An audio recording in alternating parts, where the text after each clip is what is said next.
So it's a story of a Mahabharata time.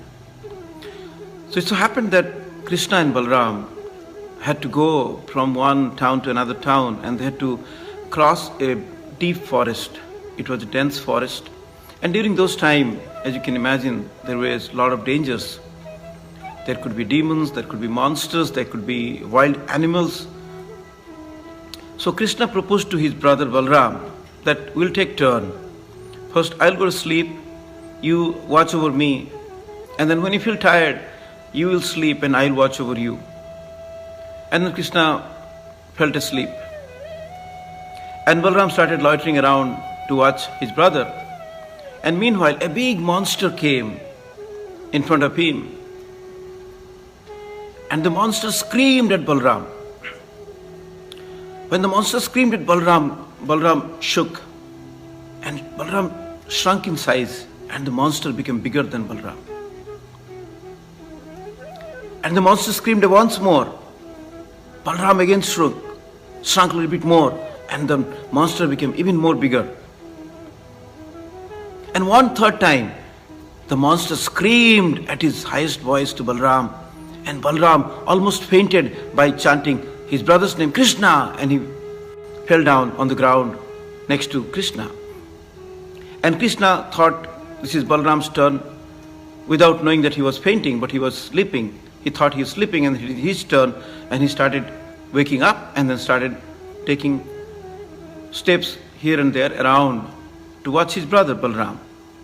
And the again monster came. The monsters one more time screamed at Krishna. And Krishna, having that courage, he just asked the monster, "What do you want?" And because of his courage, Krishna became bigger in size and the monster shrunk half the size. One more time, the monster screamed at Krishna. And Krishna again said, "What do you want?" And the monster shrunk even more and Krishna became bigger. And one last time, the monster screamed at Krishna. And Krishna again, with his courage, he asked, "What do you want?" And then the monster became a small little tiny, like a Pokemon. And Krishna goes to him and puts him and ties on his dhoti and went to sleep. And in the morning when sun rises, both the brothers started walking. And then Balram said, "Do you know, brother, what happened last night? There is a big monster who came and then yelled at us." And then Krishna laughed at his brother Balram and said, "Are you talking about this Pokemon, brother?" And then Balram said, "But how come that big monster became so small?" So this is the story of Veda Vyasa. He's trying to tell in the voice of Krishna that whenever there is fear, we must face it. If we don't face it and become afraid about the fear becomes bigger, the problem becomes bigger, and we become smaller. We have to face something that happens. Otherwise there will be no transformation in our life. So right now, if you are totally fear-stricken, the problem will be much bigger, much bigger, much bigger in every different dimensions. It will grow. It will expand its tentacles and then try to doom us down. So at this point of time, we have to build our courage and seek transformation within. So that's the moral of the story, that whenever there is problem, whenever there is fear, face it with courage. Face it with the grace. Face it with all the spiritual power that we have. Otherwise, the fear will overpower us and kill us. So friends, the fear kills, but the faith heals. Now, I'll give a specific example of the most devastating pandemic that crossed over the world in the year of 1918 to 1920. Can you guess how many people were infected? And it came out of World War I. Well, I'll give you a startling figure. About over 500 millions of people got infected with the deadly Spanish flu. And out of that, over 50 millions of people died in just 2 to 3 days of time. So that is the mortality rate of 10%.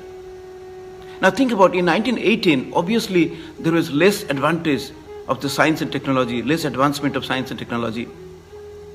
There is less hospitalization, there are less communications. There are so many things which we are much advanced with right now in the year of 2020. Now think about, even the mortality rate also, 85 out of 100 people will be recovered from this flu. And only 10 to 15 people will be severely ill and they will be taken to the hospital. And out of them, people who are elderly population, who have got chronic diseases like heart disease, cardiovascular problems, cancer and other illnesses, they will succumb to death. Now all of us, the young people, or everybody who is healthy, so definitely think about the faith, the grace, the power within to fight this battle. So people who should be more faith-based and practice more faith are not practicing faith, and people who are doctors and scientific communities are practicing more faith right now. So this is a paradox.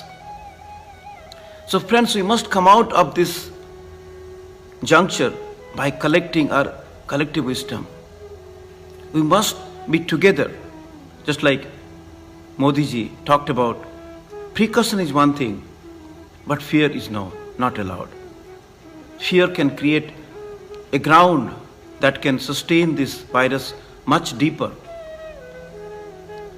You know, when in 1969, when the human being first got into the surface of the moon, the whole world was united. They were all looking at the moon, and then everybody was just thinking about one thing, about how human beings have conquered the space and stepped onto the moon, a giant leap for mankind, even though it was a small step for the person who landed.